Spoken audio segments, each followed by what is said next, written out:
Well, we are 1-1, but thankfully the loss gave me enough time to make some food, and I'm no longer hangry. And this hand's a keeper. It's the little things, you know? You just gotta be appreciative of having enough time to make a tombstone in between rounds. So we have some raptors and a rhino and a Sorin, so it's a pretty good mix of stuff, and I think even against something like Mono Red, we're probably going to be okay. Mana Confluence is not going to be great, but Rhino and Sorin should do a pretty good job of catching us up, I believe, especially since we're on the play. But our opponent's tanking here, so I'll just give a little pause until he comes back. We did it. We have an opponent. We get to battle.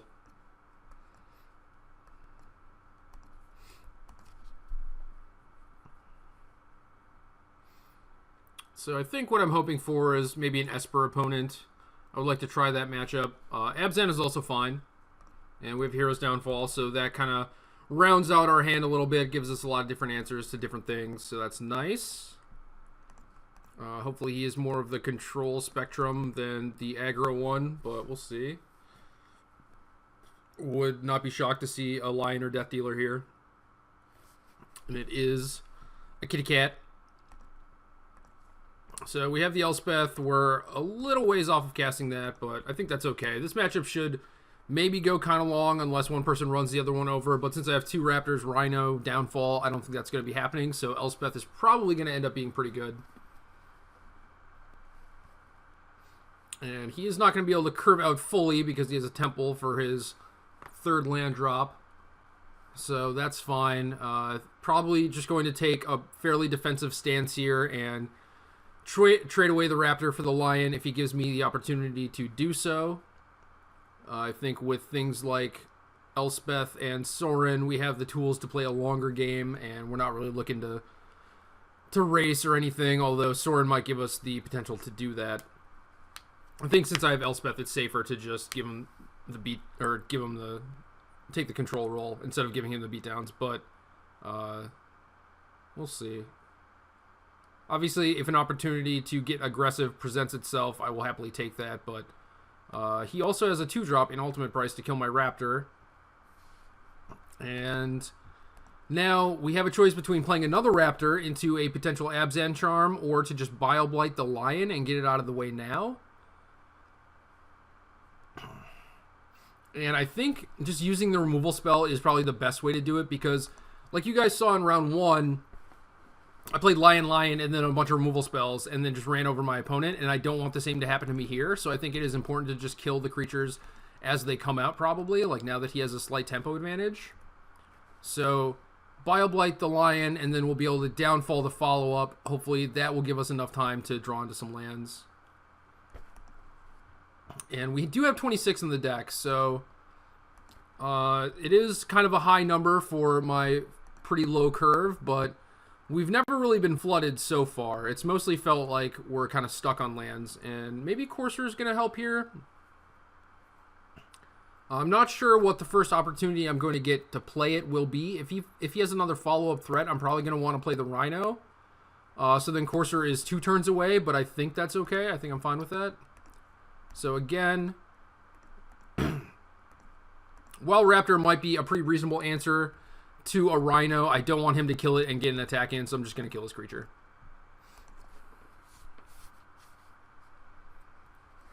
And he has another Lion. And a Death Dealer. So now, maybe we could play this Courser and try and hit a land. The issue there is that if he plays a 5th land, we can't really block either of his creatures, so that's pretty unfortunate.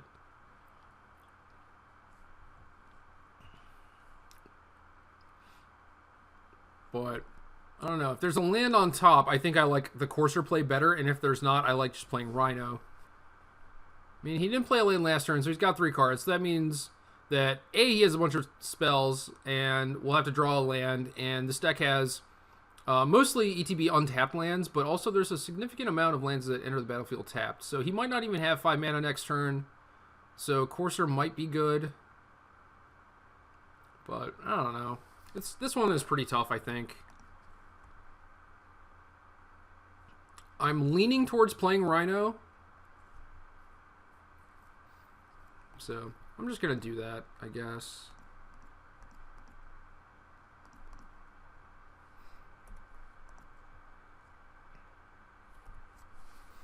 Don't really have a good reason, but it just feels better to me. Like, this is more likely to brick wall him, especially if he has something like a command or an ultimate price. So there's just like a lot of little things that add up that make me feel that the Rhino is probably better. But he has an Absent Charm to get that out of the way. So now he's going to get in and attack for 5. And now we're pretty much in trouble because he has a pretty big tempo advantage. But I guess I'll just play another Rhino, try that again. He's got to run out of things that kill big things eventually, right?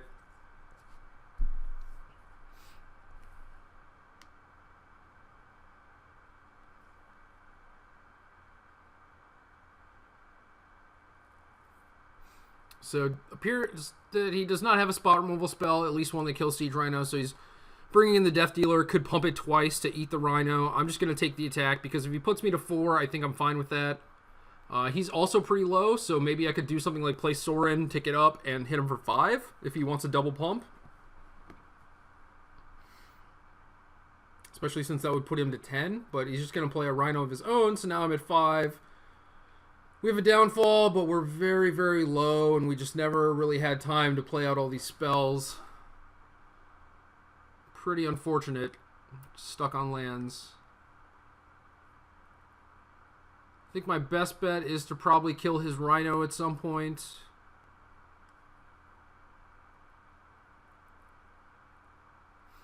But I would have to kill his Rhino and chump his Death Dealer and still take a hit from the Lion.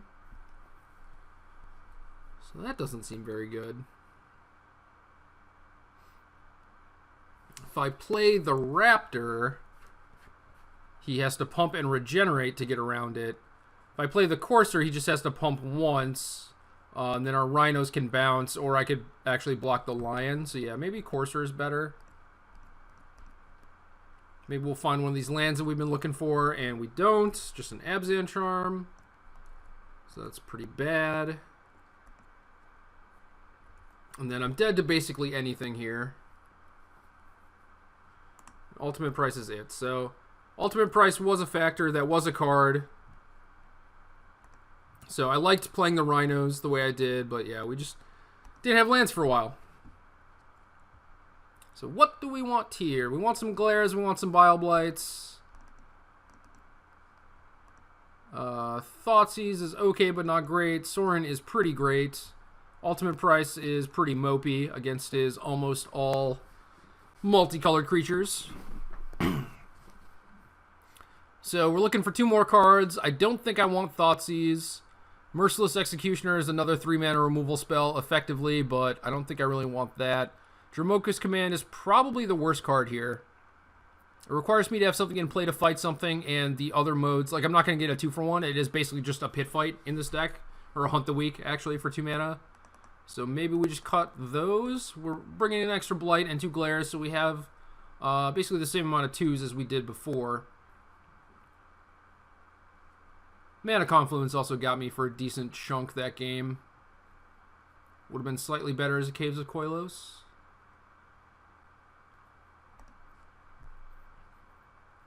I'll try this. Hopefully get to play some lands. Hopefully actually get to sideboard too. That would be nice.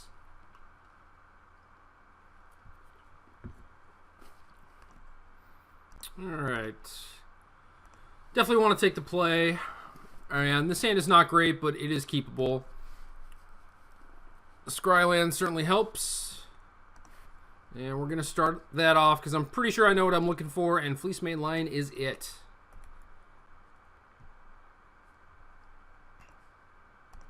Just going to run that thing out there. Windswept Heath is almost certainly going to get a forest. And it looks like he has a 2-drop of his own.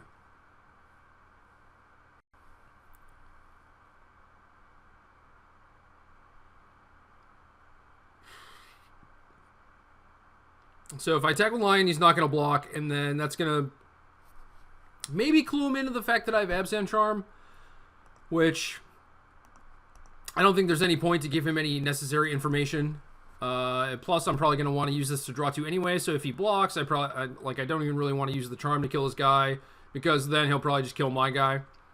So I think it is probably better if I just downfall his thing immediately and attack him.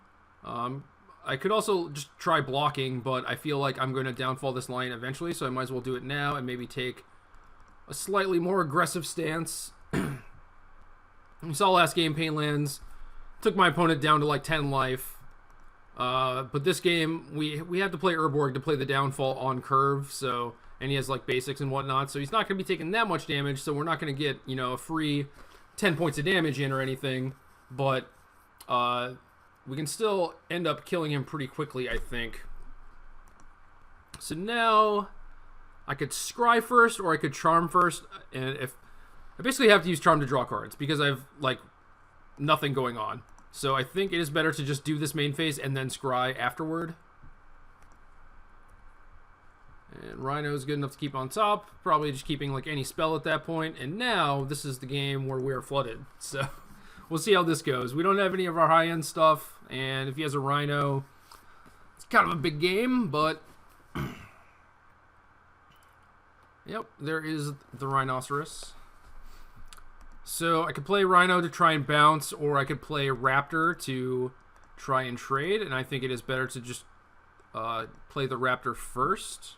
And then if he kills it and we draw something like a Den Protector, that'd be awesome. Obviously his removal spell could just be an Abzan Charm, but that means that's not something that he's using to draw 2 cards, which is pretty good in these normally grindy matchups. I think I would rather have him use it as a removal spell. So I think it's pretty good to just have the Raptor that you can run out there. And, you know, if it dies or trades, then that's awesome because it'll almost certainly come back later. And if he's using his card to draw 2 or to kill my Raptor instead of draw 2, I'm also fine with that. So we are looking to block and then draw a Den Protector or an Elspeth. Any one of our cards that is good in these grindy situations. And there have been times where I brought in Read the Bones in this matchup, but after how game 1 played out, I felt like there wasn't really going to be a lot of time for that. As it turns out, like I just had my big stuff right away. You know, the Elspeth, the Sorin, and I didn't have time to cast that stuff. But there are certainly games where you just go like kill your thing, and then you have a turn of reprieve to actually play something.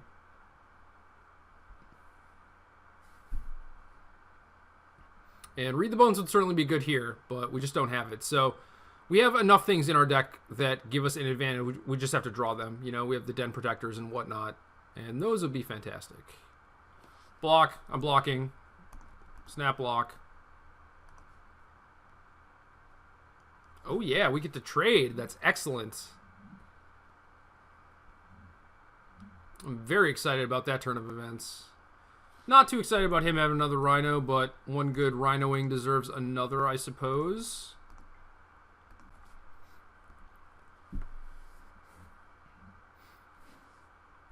And then we'll see if he has something like Hero's Downfall to clear the way.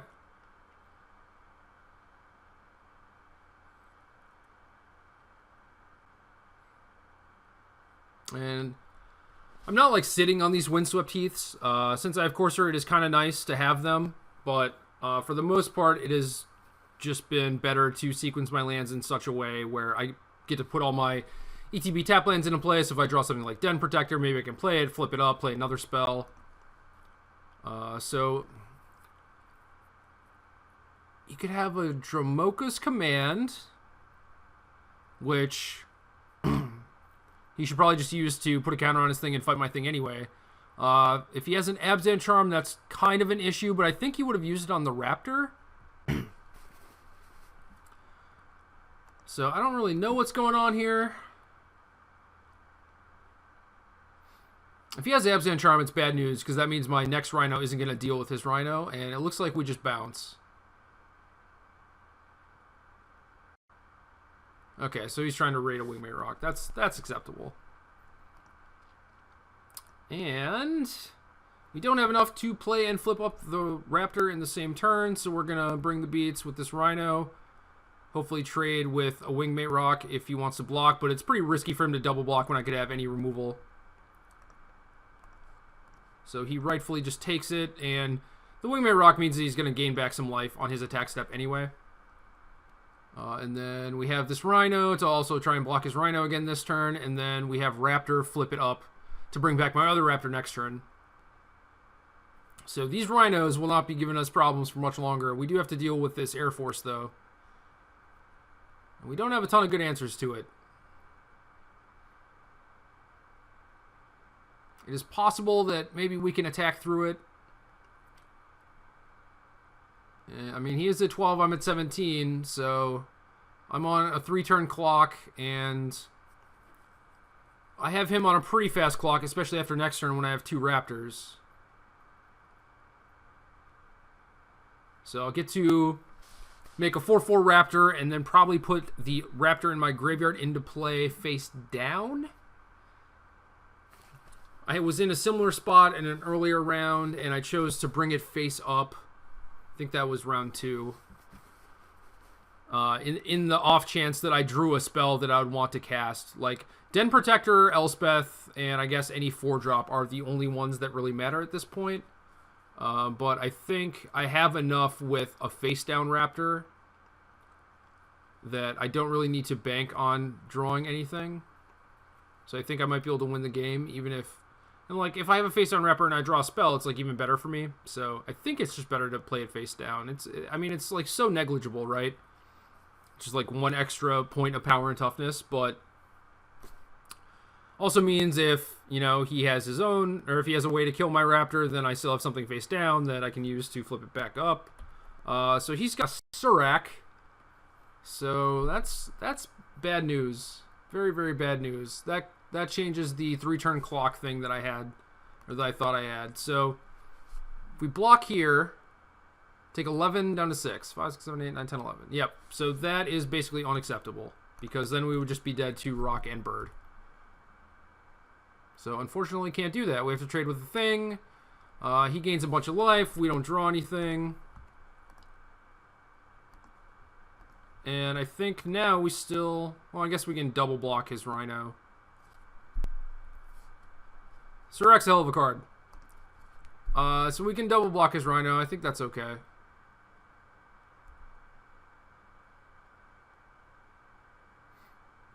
Just want to draw a Den Protector every time. That's all I want. You see that we're kind of flooded, but we're still like using our mana every turn too, so this deck is definitely mana hungry. It's a little unfortunate that I don't have 1 more spell. Could really use that.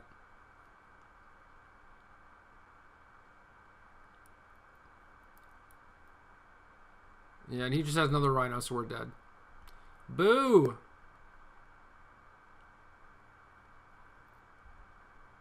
Looks like he's just playing Brad's deck from the PT with the Suraks and 2 Urborgs.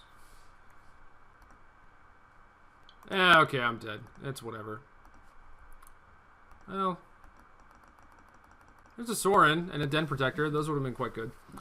So now we're 1-2, so not the greatest. I think that the normal Abzan aggro deck is probably kind of tough. Wesco's deck also seemed pretty tough, but we also didn't get to sideboard there, so who knows.